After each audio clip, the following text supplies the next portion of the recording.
the foundation of confidence and identity. The morning sun poured its golden rays through the tall windows of the community center, where parents and children gathered for a special workshop. The walls, adorned with vibrant art depicting Black heroes and heroines, echoed the power and resilience of generations past and present. Today's session was led by Dr. Mari Evans, an esteemed educator and advocate known for her dedication to nurturing young Black minds. Beside her stood Marcus Taylor, a youth mentor whose presence exuded a mix of quiet strength and genuine warmth. Before entering the story, please subscribe to help TMY Stories reach 1,000 subscribers. As parents settled into their seats, children clustered around Marcus, curious eyes wide with anticipation. He bent down to their level, his rich, deep voice flowing with ease. "Do you know why we're here today?" he asked. The room fell silent as the children looked around at one another. A young girl with braids and bright beads spoke up. "To be strong," she ventured, her voice uncertain. Dr. Evans smiled. "Close. We're here to help you know just how powerful, brilliant, and worthy you already are." The parents nodded, the weight of their responsibility evident in their faces. They knew that building confidence in their children went beyond everyday encouragement. It was about equipping them to thrive and resist in a world that often sought to silence their voices. Naming ourselves, the power of identity. "Let's start with our names," Marcus said, addressing the children. "Your name carries your story, your family's legacy, and the dreams they've had for you. When you know who you are, no one can tell you otherwise." He motioned toward a board on the wall displaying several cards. Each card bore a child's name, written in bold, colorful letters. "Choose your name card and hold it proudly," he instructed. The children scrambled to find their cards. When they did, they held them tightly, some pressing the cards to their chests as if to draw strength from their names. A boy named Kamal, whose name meant quiet warrior, was the first to speak. "My grandmother named me after her father," he said, his voice steady but soft. "She said he was brave." "Thank you, Kamal," Dr. Evans affirmed. "Every name in this room has a story. Remember that story when people try to label you with anything less than what you deserve." Building bridges of understanding. After the name activity, Dr. Evans turned her attention to the parents. "Empowering our children begins with how we see ourselves. The world will challenge their self-worth. We must fortify their spirits at home." A parent named Layla raised her hand. "Sometimes it feels like I'm fighting battles I can't win. I want my son to be proud, but the world is harsh." Dr. Evans walked closer, her voice calm and steady. "You're not alone, Layla. All of us carry that burden in different ways. That's why we need each other. We are not raising children in isolation. We are building a community of strength, love, and resilience." Marcus added, "And resilience isn't just about being tough. It's about allowing our children to express their pain and joy, knowing both have a place."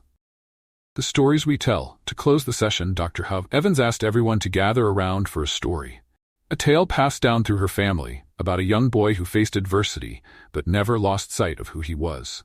As she spoke, the room was transported to a different time and place. The children listened, captivated, and parents absorbed every word. When the story ended, Dr. Evans said, "Remember, the stories we tell our children shape their inner worlds. Make sure they're full of hope, pride, and truth." With this, the first workshop ended, but it was only the beginning. Each family left with a commitment to nurture not just confidence, but a deep-rooted understanding of identity, legacy, and community. They knew the path wouldn't be easy, but together they could forge a brighter future. Building resilience against adversity. The following week, the community center was abuzz with energy as families arrived for the second session of the workshop. This time, Dr. Mari Evans and Marcus Taylor had a new mission: to help the children and parents develop resilience, the kind that could withstand the world's harsh winds and hold firm under the weight of injustice. The meeting began with a circle, with parents and children seated together.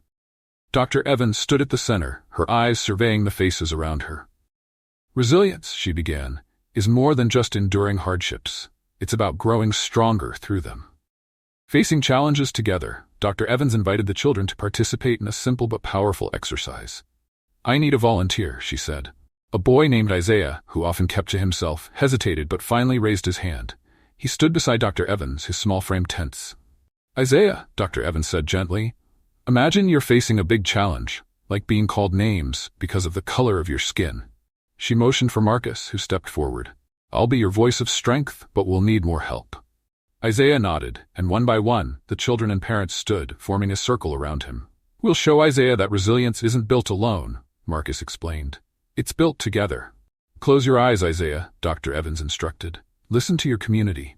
As Isaiah closed his eyes, parents and children called out words of affirmation. You are enough. You belong here. We are with you. When Isaiah opened his eyes, a tear rolled down his cheek. Thank you, he whispered. Marcus stepped forward, placing a reassuring hand on Isaiah's shoulder. When we support one another like this, we become stronger than anything thrown at us. Alone, challenges seem impossible. Together, we overcome. Navigating tough conversations. After the exercise, Dr. Evans turned to the parents. How many of you have had to explain racism to your children? Hands went up and a heavy silence fell over the group. Layla, the parent from the first session, spoke up. I try, but it breaks my heart to see his face when I explain why the world can be cruel. Dr. Evans nodded. It's heartbreaking, but it's necessary. Our children need to understand what they're facing to resist it. Here's how we can approach it. She shared 3 guiding principles.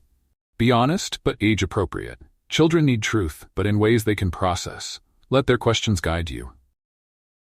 Empower them with history. Our history is full of people who overcame adversity. Share those stories. Encourage critical thinking. Help them see beyond the labels the world may place on them. Teach them to challenge those narratives. Marcus added, and always reassure them that they are never alone in their struggle. We have each other. The power of self-care and healing. Next, the group discussed self-care as a critical part of resilience. Dr. Evans introduced a concept she called the healing toolbox. Each of you will create a personal toolbox with activities and rituals that strengthen your spirit. She passed around journals, inviting everyone to write down things that made them feel calm, happy, or re-energized. A young girl named Aaliyah proudly wrote, drawing and dancing with Mama. Her mother smiled, tears shining in her eyes. Marcus shared some of his own healing tools, including deep breathing, community gatherings, and writing letters to himself when things felt overwhelming. Our tools may differ, but what matters is knowing we can heal ourselves. The session ended with a circle of gratitude. Each person, child and adult alike, shared something they were grateful for.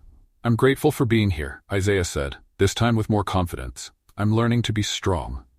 Dr. Evans nodded, her voice warm. We're all learning, Isaiah, together. As families began to leave, they carried with them a new understanding of resilience. Not just as an individual trait, but as a collective journey. In the coming weeks, there would be more challenges, more tears, and more hard conversations. But there would also be growth, strength, and most importantly, a community committed to lifting each other up, embracing identity and celebrating heritage. By the 3rd session, the families had begun to form bonds that extended beyond the walls of the community center. Parents exchanged knowing glances of encouragement, and children greeted each other with hugs and high fives. Today's topic was one of deep significance: embracing cultural identity and celebrating heritage. Dr. Amari Evans and Marcus Taylor were ready to guide them through this crucial aspect of self-confidence and pride. The session began with a display of cultural symbols and artifacts arranged in the center of the room. A kente cloth, books on Black history, African drums, and portraits of notable figures from the past and present. The children's eyes widened in curiosity as Dr. Evans walked around the display. Do you see these? She asked, her voice strong and clear. Each of these tells a story about who we are and where we come from. Today, we're going to celebrate those stories. Honoring our roots. Dr. Evans invited parents to sit with their children in a circle. I want each of you to think about a story from your family, something that's been passed down or an experience that made you proud of who you are. One by one, families shared their stories. A father named Jamal spoke of his great-grandmother, who marched during the Civil Rights Movement. She told me to walk with my head high, no matter who tries to bring me down, he said, his voice cracking. I pass that to you, son. The children listened, rapt, as parents spoke of strength, resilience, creativity, and love. Dr. Evans explained, our heritage isn't just about history, it's about what we carry forward. You are all part of that legacy. Building cultural pride through art and expression. Marcus took over, bringing out art supplies, paint, markers, and large canvases. We're going to turn your stories into art, he announced. Each of you will create a piece that shows who you are, where you come from, and what makes you proud. The room buzzed with activity as children and parents collaborated. Some painted symbols representing their heritage, others drew portraits of ancestors or created scenes from their lives. Aaliyah, the young girl who loved dancing, painted a bright, swirling image of her family dancing together under the stars. Art is a powerful way to express pride in who you are, Marcus said, admiring their work. When you see your culture celebrated, it reminds you that you're not alone. and that your identity is something to cherish. Confronting and reclaiming stereotypes. After the art activity, Dr. Best Evans turned to a more challenging topic, stereotypes. We need to talk about the ways others might try to define us, she said. But more importantly, how we can take back the power to define ourselves. She asked the children to call out words they had heard used against them. There was hesitation at first, but soon words like angry, lazy, troublemaker, and weak were spoken aloud. The room grew tense, but Dr. Evans nodded, acknowledging their courage. Those words are lies meant to make you feel small, she said firmly, but they do not define you. Let's turn them around. The group worked together to replace each negative word with powerful affirmations. Angry became passionate, lazy became creative, troublemaker became leader, weak became resilient. We define ourselves, Marcus reminded everyone. When you know who you are, no one can tell you otherwise. Celebrating our wins. To close the session, Dr. Evans invited everyone to celebrate their culture through music and dance. Traditional and modern songs played as families clapped, sang, and danced together. Joy filled the room as children took turns showing off their moves, encouraged by cheers from parents and peers. In the midst of the celebration, Marcus spoke, his voice loud enough to carry over the music. Embracing who you are is a lifelong journey. Today, we've taken another step together. The room erupted in applause. This journey of embracing identity and celebrating heritage had brought everyone closer, building confidence, pride, and resilience that would carry them through whatever came next. As the families left the community center, many stayed to chat, exchanging phone numbers and planning playdates. The journey to raise confident, proud Black children was far from over, but with each passing session, they grew stronger together, building self-advocacy and finding their voice. The fourth session was greeted with a sense of anticipation. The families were growing more connected with each meeting, and their collective energy was palpable. Today, Dr. Amari Evans and Marcus Taylor aimed to address a critical skill for children to thrive: self-advocacy. Teaching children to find and use their voice, they knew, was a powerful way to navigate and challenge the systems around them. The meeting began with a warm-up exercise. Dr. Evans, standing at the front, asked, "How many of you have ever felt unheard?" Hands shot up around the room, from parents and children alike. "We're going to change that," she promised, "because when you speak up, you not only advocate for yourself, you make space for others to do the same." Recognizing the power of your voice, Dr. Evans led the group through a series of stories highlighting young activists and changemakers. She spoke of Ruby Bridges, who at 6 years old, faced crowds of angry protesters to integrate an all-white school, and Marley Dias, who created a movement to bring more diverse books into classrooms. The children listened intently, their faces a mix of awe and inspiration. "What do these stories tell you?" Dr. Evans asked. "They didn't stay quiet," said Kamal, the quiet warrior who had been finding his own strength over the past sessions. "Exactly," Dr. Evans affirmed. "They spoke up when it mattered, and you can too." Practicing self-advocacy, role-playing scenarios. To make self-advocacy more tangible, Marcus introduced role-playing scenarios. "We're going to practice standing up for ourselves in a safe space," he said. "I'll be the teacher or adult in each situation, and you'll show me how you can advocate for yourself." The first scenario involved asking for help in a classroom where a teacher overlooked their raised hand. Children took turns, standing in front of Marcus as he played the role of a distracted teacher. At first, voices were soft, but with encouragement, they grew stronger. "I need help, Mr. Taylor," Aaliyah said, her voice steady. "I've been waiting, and I deserve your attention." "Excellent, Aaliyah," Marcus praised, breaking character. "You spoke clearly, firmly, and respectfully. That's what self-advocacy looks like." Other scenarios included responding to microaggressions, reporting unfair treatment, and asking for space to express emotions. Each child practiced, gaining confidence and clarity with every attempt. The parents' role in amplifying their child's voice. Dr. Evans turned to the parents. Self-advocacy begins at home. If children feel heard in their own families, they're more likely to speak up elsewhere. Layla, who had been quiet for most of the session, raised her hand. "Sometimes it's hard to listen when the world feels heavy. I want to, but I'm tired." Dr. Evans nodded empathetically. "I hear you, Layla. It's exhausting, but remember, you don't have to do it alone. Lean on this community. Lean on each other. And when you listen to your child, even when it's hard, you're giving them the strength to speak up in the world." Marcus added practical advice. Create regular moments where your child can express themselves freely, without fear of judgment. It can be over dinner, before bedtime, or even during car rides. Speaking truth to power. As the session progressed, Dr. Evans asked everyone to think of an issue they cared about. What's something you'd like to change at school, in your neighborhood, or in the world? Kamal spoke up first. I want more books about kids like me at school. Isaiah added, I want teachers to understand when I'm frustrated instead of just punishing me. Aaliyah chimed in, I want to dance and not be told it's too much. It's who I am. Dr. Evans encouraged them. Your voice can change these things. It might take time, and it won't always be easy. But your voice matters. The children and parents worked together on simple advocacy plans, writing letters, organizing conversations with school leaders, and supporting community efforts. As they discussed, hope and determination filled the room. Closing with affirmations. To end the session, Marcus led everyone in a call-and-response chant. I have a voice. I have a voice. It deserves to be heard. It deserves to be heard. I will speak with courage and respect. I will speak with courage and respect. Laughter and cheers followed. The families left with a renewed sense of purpose, knowing they had the tools to help their children advocate for themselves and that their voices could shape the world around them. Navigating biases and microaggressions with grace and strength, the community center was filled with quiet determination as families gathered for their 5th session. This session would tackle a difficult but necessary topic: how to navigate biases and microaggressions with grace and strength. Dr. Amari Evans and Marcus Taylor knew this would be one of the most challenging conversations yet, but also one of the most empowering.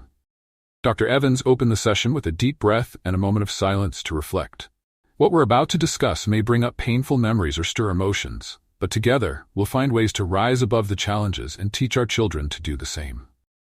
Recognizing biases and microaggressions. To begin, Dr. Evans explained what biases and microaggressions were in simple, relatable terms. A bias, she said, is when someone makes unfair judgments based on who you are, like your skin color, name, or culture. Microaggressions are the small, everyday actions or words that show those biases. She invited parents to share examples. Jamal spoke up first. I was told I was well-spoken for a black man. It stung, even though they tried to make it a compliment.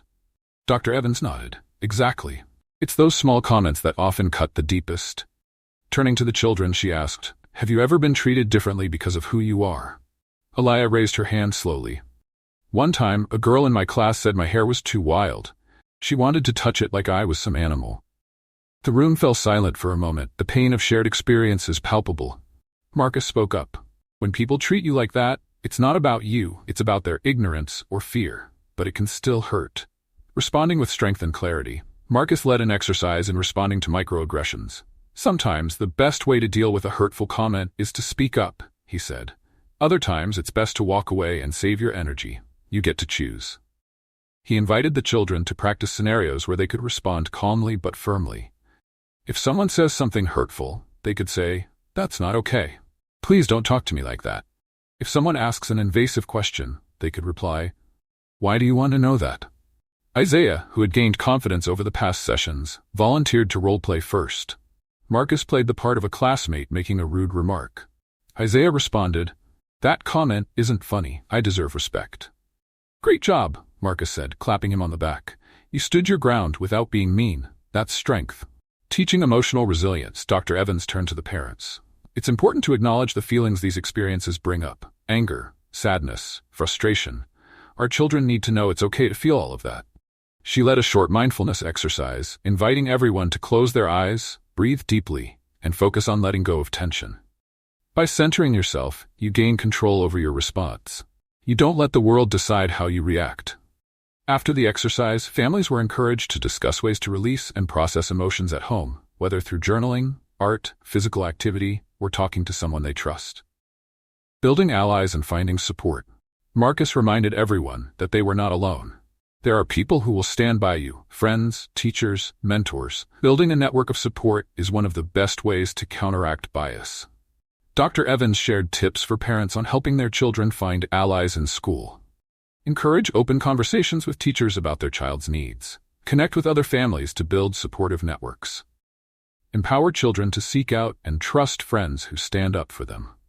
Parents shared their own strategies and experiences, offering one another encouragement and ideas. Celebrating pride and self-worth. To close the session, Dr. Evans and Marcus invited everyone to celebrate themselves and their identities. For every person who tries to put you down, remember that you are powerful, worthy, and beautiful. Dr. Evans said, Let's end today by sharing one thing we love about who we are. Each person took turns. I love my curly hair, Aaliyah said. I'm proud of how I help others, Kamal added. I love how our family supports each other, said Lila. Applause and cheers filled the room. They left with a renewed sense of pride and strength, better equipped to navigate the biases they might face, and knowing they were not alone in their journey. Cultivating empathy and building bridges. The sixth session at the community center began with a different energy. Today's topic, cultivating empathy and building bridges, focused on empowering children to understand and connect with others while staying rooted in their own sense of identity. Dr. Amari Evans and Marcus Taylor knew that empathy was a powerful tool, capable of transforming communities and fostering resilience against prejudice and division. As families settled into their familiar circle, Dr. Evans greeted them warmly. Empathy helps us understand others' feelings and experiences, she began. But it also makes us stronger when we face challenges. Let's explore how we can cultivate empathy, not just for others, but also for ourselves. Understanding and embracing emotions, Dr. Evans began with a simple exercise.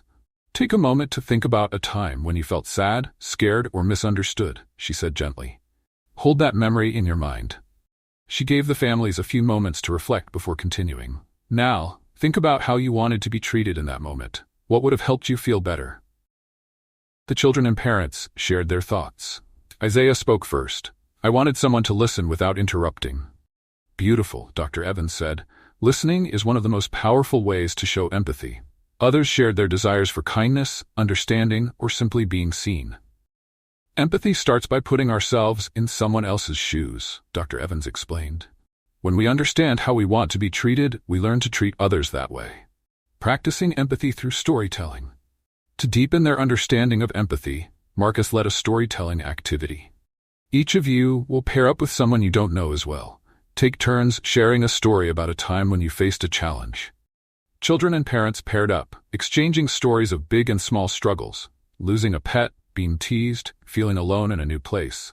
As they listened, they were instructed to repeat what they heard in their own words, focusing on understanding the speaker's feelings. Aaliyah and a boy named Malik shared a moment. Malik described feeling nervous on his first day at a new school. It felt like everyone was staring at me, and I didn't belong, he said quietly. I felt like that when I had to dance in front of a crowd for the first time, Aaliyah responded. I was so scared. Marcus, listening nearby, nodded. When we share our experiences, we find common ground. Empathy helps us see ourselves in others, even when we think we're alone. Empathy and boundaries. Dr. Evans shifted the focus to an important aspect of empathy, setting boundaries. Empathy doesn't mean letting others hurt or take advantage of you. It's about understanding, but also knowing when to protect yourself. She explained that sometimes people may misuse empathy to manipulate or drain others. Teach your children that it's okay to say no and take care of themselves, even as they show kindness and understanding. Lila, one of the parents, spoke up.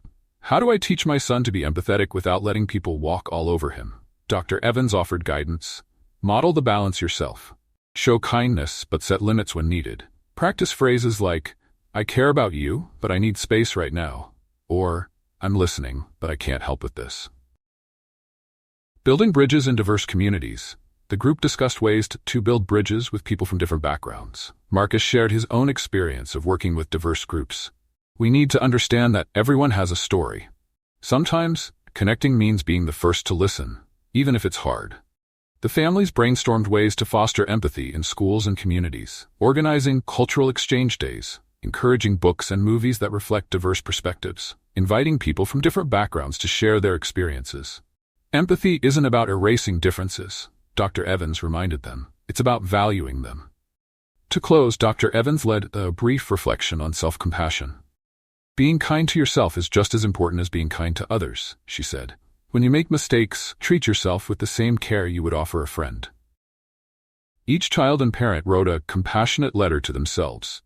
Aaliyah wrote about being proud of her courage. Kamal's letter reminded him that it was okay to feel scared sometimes. Empathy starts from within, Marcus said. When you understand and accept yourself, you're better able to connect with and uplift others.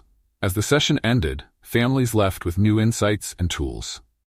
They carried with them not just a deeper understanding of empathy, but also the realization that empathy could be a bridge, one that connected them to others, strengthened their sense of self, and empowered them to change the world.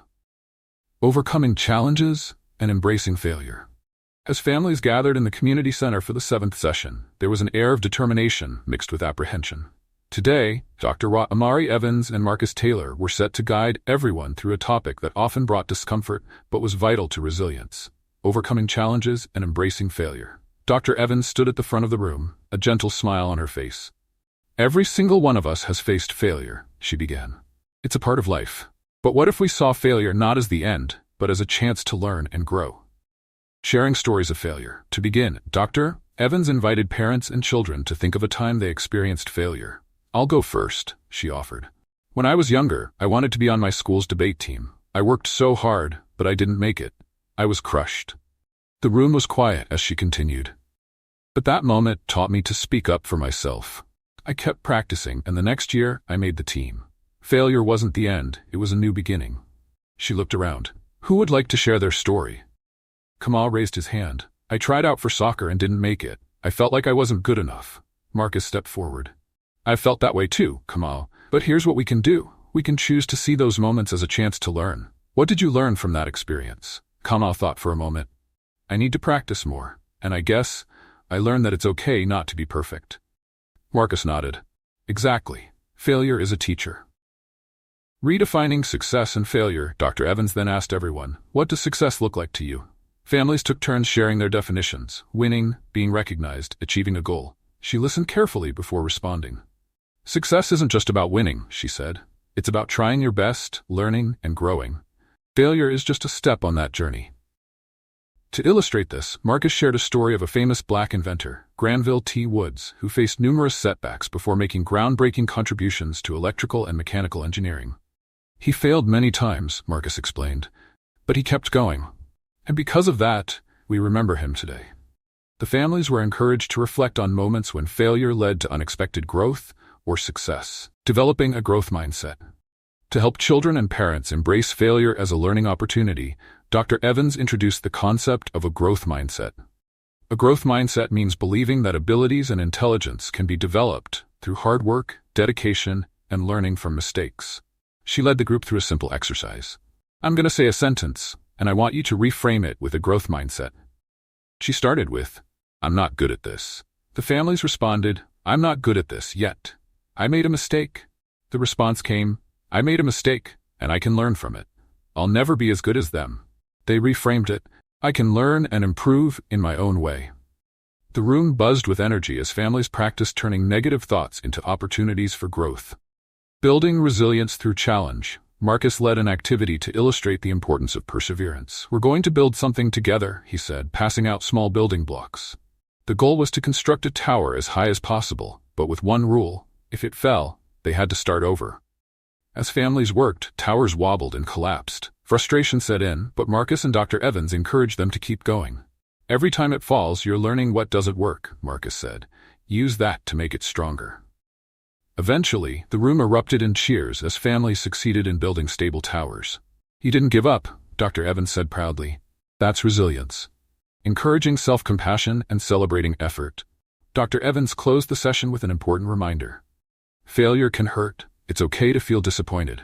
But don't be too hard on yourself. Practice self-compassion. Be kind to yourself as you would to a friend. To emphasize this, she led a group reflection. Think about a recent failure and write down one positive thing you learned from it. Then, write a note of encouragement to yourself. Children and parents took their time, writing and reflecting. Isaiah, who had struggled with fear of failure, wrote, "I'm proud of myself for trying." The session ended with a celebration of effort. Dr. Evans and Marcus led everyone in affirmations. "I am not afraid to fail. I can learn and grow from every challenge. I am resilient." Families left the community center with a new perspective on failure, not as something to fear, but as a natural, even necessary part of growth. They knew the road ahead would have ups and downs, but together, they were ready to face whatever came their way. Building healthy relationships and effective communication. The 8th session at the community center opened with warmth and laughter. The bonds among families had grown stronger, and children greeted each other with hugs and smiles. Today, Dr. Amari Evans and Marcus Taylor were focused on an essential topic: building healthy relationships and effective communication skills. The goal was to help children and parents navigate friendships, family dynamics, and interactions with others in empowering ways. Evans stood in front of the group, her eyes full of encouragement. Healthy relationships make us feel seen, valued, and respected, she began. They bring us joy and help us grow. But they also take work, understanding, and communication. Identifying healthy and unhealthy relationships. Dr. Evans started the session by explaining the characteristics of healthy relationships. Respect, treating each other with kindness and understanding. Trust, knowing you can rely on each other. Open communication, feeling safe to express thoughts and feelings. Boundaries, knowing and respecting limits. She then contrasted these with signs of unhealthy relationships. Disrespect, being mean, dismissive, or hurtful. Lack of trust, constant doubts or dishonesty. Poor communication, silence, yelling, or manipulation. Violation of boundaries, pushing past comfort zones without permission. Dr. Evans asked, think about your relationships, friends, classmates, or even family. Do you see these signs? Parents and children nodded as they reflected. Marcus added, we all deserve healthy relationships, but we also have the power to shape them. Practicing active listening. Marcus led an activity on active listening. Communication isn't just about talking, he said. It's about really listening too. He invited families to pair up and take turns sharing something about their day. While one person spoke, the other had to listen without interrupting. Afterward, the listener repeated back what they heard to show they understood. Aliyah and her mother, Lila, took turns. When it was Lila's turn to listen, she focused deeply on Aliyah's words about a hard day at school. So, you felt hurt when no one included you in their game? Layla asked gently. Yes, Aliyah replied, her eyes filling with tears. But I'm glad you listened, Mom. See? Marcus said with a smile. Active listening builds trust and connection. Expressing feelings with I statements. Dr. Evans introduced a tool for expressing emotions in a healthy way. I statements. Instead of blaming others, we can talk about how we feel and what we need, she explained. She demonstrated with an example. Instead of saying, you never listen to me, you can say, I feel unheard when you don't listen. I need your attention. Families practiced creating I statements together. I feel upset when you interrupt me. I need you to wait until I'm done talking. I feel hurt when I'm excluded. I need to be included. Children and parents took turns using these statements, navigating imaginary conflicts. Marcus encouraged everyone to use I statements at home and school to resolve disagreements peacefully. Setting and respecting boundaries. Healthy relationships require boundaries, Dr. Evans emphasized. Boundaries show respect for ourselves and others. She asked families to identify one personal boundary. Some examples included, I need time to myself when I'm upset. I don't like being teased about my hair. I need to finish my homework before I can play. Marcus shared how setting boundaries helped him during stressful times. When I tell people what I need, I'm taking care of myself and giving them a chance to understand me. The children practiced expressing their boundaries with role-playing. Parents learned how to respect their children's boundaries, even when it was challenging. It's not about control, Dr. Evans said. It's about mutual respect. Building friendships and dealing with conflict. Dr. Evans shifted the focus to making and maintaining friendships. Good friends bring out the best in us, she said. But even good friends can have conflicts. The group discussed strategies for handling conflicts with friends. Take a breath. Pause before responding in anger. Use I statements. Express feelings calmly. Seek solutions together. Work to find common ground. The children paired up again, role-playing common friendship challenges like disagreements over games or misunderstandings. With guidance, they practiced resolving conflicts with empathy and respect. Celebrating strong connections. To end the session, Marcus invited everyone to reflect on the relationships they were grateful for. Families shared stories of support, love, and connection. Layla hugged Aliyah tightly. I'm proud of how you stand up for yourself and show kindness to others, she said. Dr. Evans closed with a reminder. Healthy relationships are built over time. They grow with kindness, respect, and communication. And when we build strong connections, we make each other stronger. Families left with practical tools for improving their relationships and a deeper understanding of how to communicate effectively and with empathy. The bonds they built within their own families and with each other were growing stronger with each session. Nurturing self-esteem and building inner confidence. The 9th session at the community center began with a sense of warmth and familiarity. As families gathered in the circle, there was a shared understanding of the progress they'd made together. Today, Dr. Amari Evans and Marcus Taylor focused on nurturing self-esteem and building inner confidence, essential traits for children navigating a complex world. Dr. Evans welcomed everyone with a smile. Confidence isn't about never feeling doubt, she said. It's about believing in your worth and knowing you have the strength to overcome challenges. Today, we'll explore how to nurture that confidence within ourselves and our children.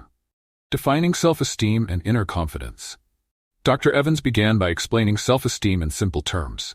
Self-esteem is how we feel about ourselves, how much we believe we matter and deserve respect. Inner confidence is the quiet, steady belief that we can face whatever comes our way. Marcus added, when we have strong self-esteem, we don't let the world's negativity define who we are. To illustrate, Dr. Evans invited the children to imagine a shield around them. This shield represents your self-esteem. When people say hurtful things, your shield can protect you if it's strong. Let's make it stronger together. Celebrating strengths and unique qualities. The first activity focused on identifying strengths. Dr. Evans passed out paper and markers, inviting everyone to draw or write about what made them unique and strong. Think about what you're proud of, what you love to do, and what makes you special, she encouraged.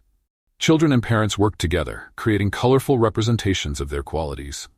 Aaliyah drew herself dancing with bright, swirling colors around her. Kamal drew himself helping others, a smile on his face. Dr. Evans walked around offering praise and encouragement. You all have gifts that make the world better. Celebrate them. Confronting negative self-talk. Marcus led a discussion on negative self-talk, the critical voices that sometimes play in our minds. We all have moments when we doubt ourselves, he said, but we can learn to challenge those thoughts. He invited families to share examples of negative thoughts they'd had. I'm not good enough. I always mess things up. No one likes me. Dr. Evans guided them through a reframing exercise, turning negative thoughts into positive affirmations. I'm not good enough became, I am worthy just as I am, and I can keep growing. I always mess things up became, mistakes help me learn and improve. No one likes me became, I have people who care about me, and I can make new friends. The children practiced saying their affirmations aloud with parents joining in to reinforce the positive messages. The room buzzed with newfound strength and positivity. The role of encouragement and positive reinforcement. Dr. Evans turned to the parents. Your words have power. What you say to your children can shape how they see themselves. She explained the importance of praising effort, not just results. When you praise effort, children learn that growth is possible. Focusing on strengths. Remind your children of what they're good at, especially during tough times. Being a mirror, reflect their strengths and worth back to them. Be the voice that says, you can do this. Parents shared examples of how they encouraged their children. Lila spoke about leaving notes in Aaliyah's lunchbox with positive messages. Marcus emphasized the importance of consistency. Make encouragement a habit. Facing challenges with confidence. To help build inner confidence, Marcus led an activity focused on overcoming fears. Everyone faces challenges that make them nervous, he said. Think about something that makes you feel afraid or unsure. Children and parents wrote down their fears and placed them in a challenge jar. Marcus picked a few and read them aloud. Speaking in front of the class. Trying something new. Standing up for myself. Together, they brainstormed ways to face these fears. Take small steps. Break big fears into smaller, manageable actions. Seek support. Rely on trusted friends, family, or mentors. Use positive self-talk. Repeat affirmations and focus on strengths. The children practiced facing their fears through role play, with parents offering encouragement. Each successful attempt was met with applause, reinforcing their confidence. Creating a confidence jar. To close the session, Dr. Evans introduced a confidence jar activity for families to continue at home. Every time you accomplish something, big or small, write it down and put it in the jar, she explained. When you're feeling unsure, read through your notes. They'll remind you of your strength. The children were excited to start their jars. I'm going to fill mine up fast, Aaliyah said, beaming. Dr. Evans and Marcus led everyone in a final affirmation. I am strong. I am capable. I believe in myself. As the session ended, families left with new tools to build self-esteem and inner confidence, knowing that they were worthy, capable, and surrounded by support. Empowering through community and advocacy, the families gathered for their 10th session. A sense of accomplishment and community filled the room. Over the weeks, they had grown stronger together, tackling tough conversations, building resilience, and celebrating their identities. Today, Dr. Amari Evans and Marcus Taylor wanted to focus on empowering children and families through community involvement and advocacy, turning their confidence and strength into positive change. Dr. Evans began with a warm smile. You've come so far. You've learned to speak up for yourselves, to build healthy relationships, and to believe in your worth. Now, it's time to take that strength and make a difference. The power of community. Dr. Evans started by highlighting the importance of community. When we work together, we amplify our voices and create change. Communities support, protect, and uplift each other.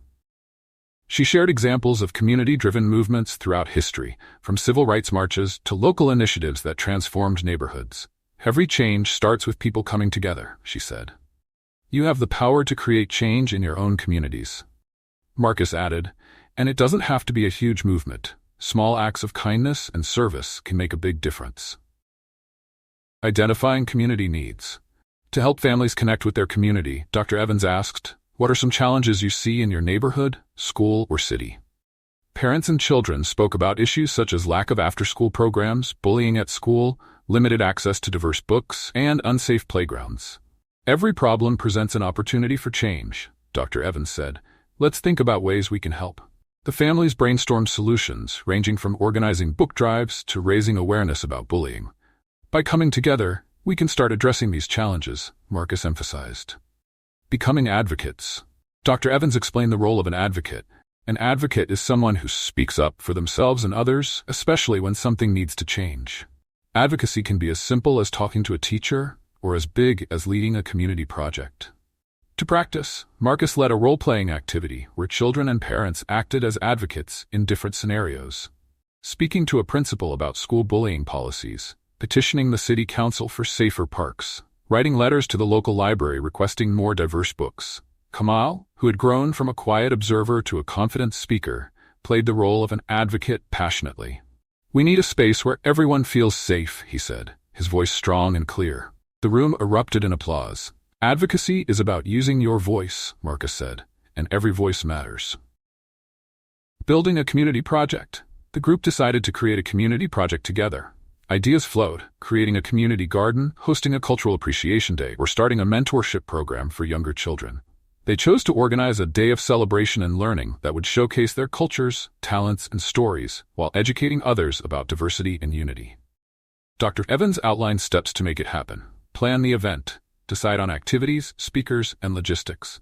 Involve others. Invite neighbors, teachers, and community leaders.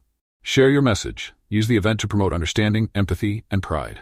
Families eagerly volunteered for different tasks, from making flyers to organizing performances. This is just the beginning, Marcus said. When we come together, we can create lasting change. Practicing kindness and allyship, Dr. Evans emphasized that empowering communities also means being allies to others. When we stand up for what's right, not just for ourselves but for others, we make the world better. She led a discussion on how to be an ally. Listen and learn, understand the experiences and struggles of others. Speak up. Call out injustice and offer support. Show up, be present, whether it's at a march, a meeting, or a conversation.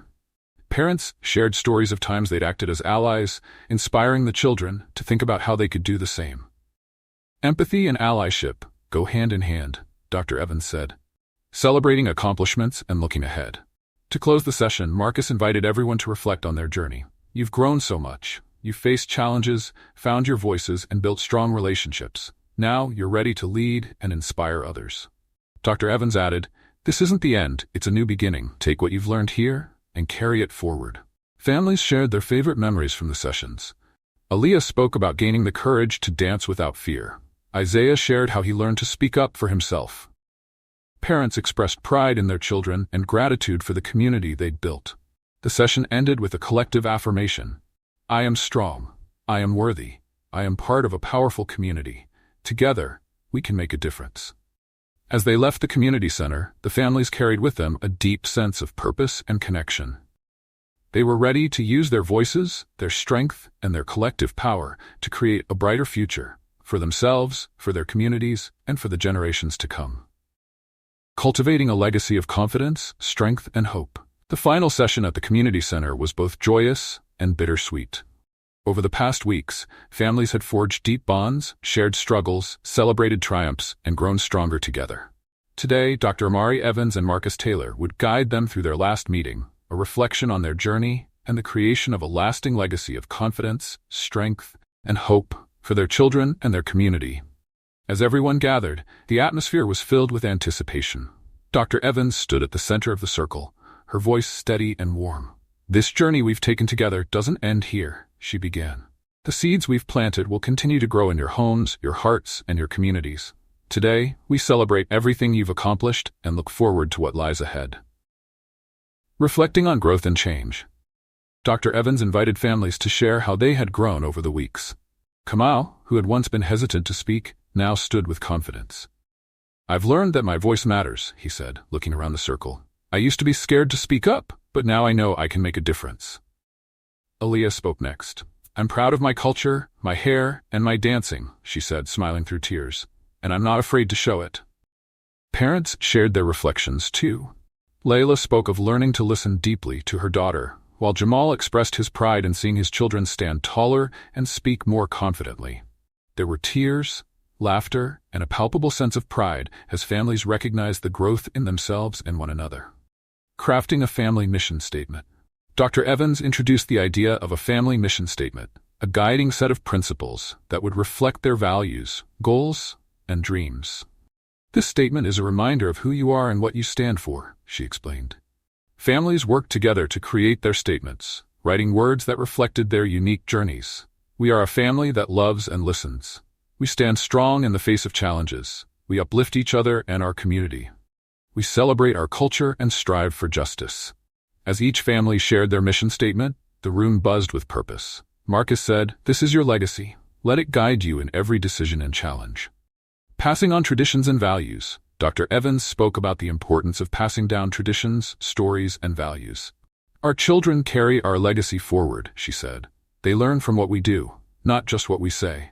She encouraged families to create rituals and traditions that celebrated their heritage, fostered confidence, and built connections. "Tell your stories often," she said. "Share your victories and struggles. Teach your children that they are part of something powerful and enduring." Letters to the future. In a quiet moment of reflection, Dr. Evans invited everyone to write letters to their future selves or to their children. "Write about your hopes, your dreams, and your promises for the future," she said.